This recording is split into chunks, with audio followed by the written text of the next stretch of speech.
以赛亚书第10章。祸哉！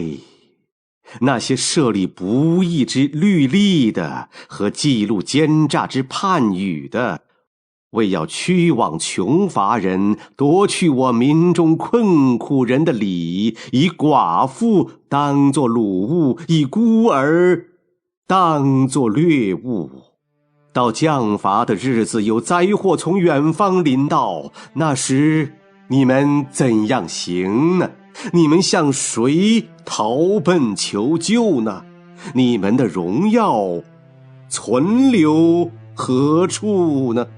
他们只得屈身在被掳的人以下，扑倒在被杀的人以下。虽然如此，耶和华的怒气还未转消，他的手仍伸不缩。亚述是我怒气的棍，手中拿我恼恨的杖。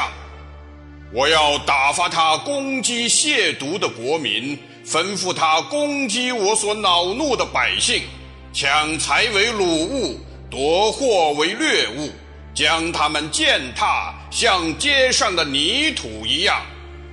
然而他不是这样的意思，他心也不这样打算，他心里倒想毁灭剪除不少的国。他说，我的臣仆岂不都是王吗？加勒挪岂不像加基米施吗？哈马岂不像亚尔拔吗？撒玛利亚岂不像大马色吗？我手已经够到有偶像的国，这些国雕刻的偶像过于耶路撒冷和撒玛利亚的偶像。我怎样待撒玛利亚和其中的偶像，岂不照样待耶路撒冷和其中的偶像吗？主在锡安山和耶路撒冷成就他一切工作的时候，主说，我必罚亚述王自大的心和他高傲眼目的荣耀，因为他说，我所成就的事是靠我手的能力和我的智慧，我本有聪明，我挪移列国的地界，抢夺他们所积蓄的财宝，并且我像勇士，是坐宝座的降为卑。我的手够到列国的财宝，好像人够到鸟窝，我也得了全地，好像人拾起所弃的雀蛋，没有动翅膀的，没有张嘴的，也没有鸣叫的。斧岂可向用斧砍木的自夸呢？锯岂可向用锯的自大呢？好比棍抡起那举棍的，好比杖举起那飞木的人。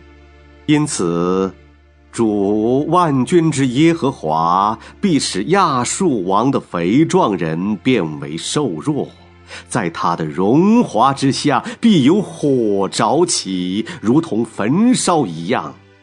以色列的光必如火，他的圣者必如火焰，在一日之间将亚述王的荆棘和吉利焚烧净尽，又将他树林和肥田的荣耀全然烧尽，好像拿军旗的昏过去一样。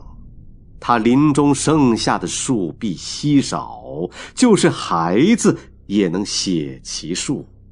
到那日，以色列所剩下的和雅各家所逃脱的，不再倚靠那击打他们的，却要诚实倚靠耶和华以色列的圣者。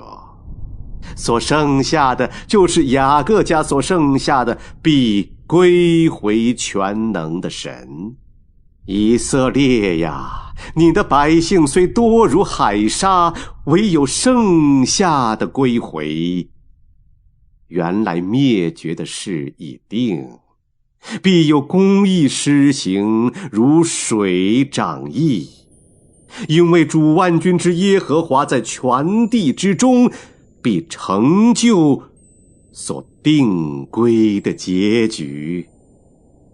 所以主万军之耶和华如此说：住西安，我的百姓啊，亚述王虽然用棍击打你，又照埃及的样子举杖攻击你，你却不要怕他，因为还有一点点时候，向你们发的愤恨就要完毕，我的怒气要向他发作，使他灭亡。万军之耶和华要兴起鞭来攻击他，好像在俄利磐石那里杀戮米甸人一样。耶和华的杖要向海伸出，把杖举起，像在埃及一样。到那日，亚述王的重担必离开你的肩头，他的轭必离开你的颈项，那轭也必因肥壮的缘故成断。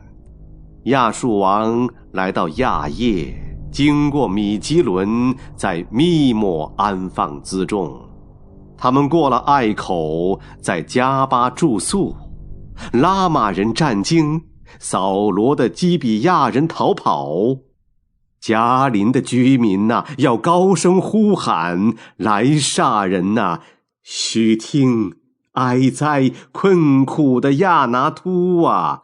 马德米那人躲避，基丙的居民逃遁。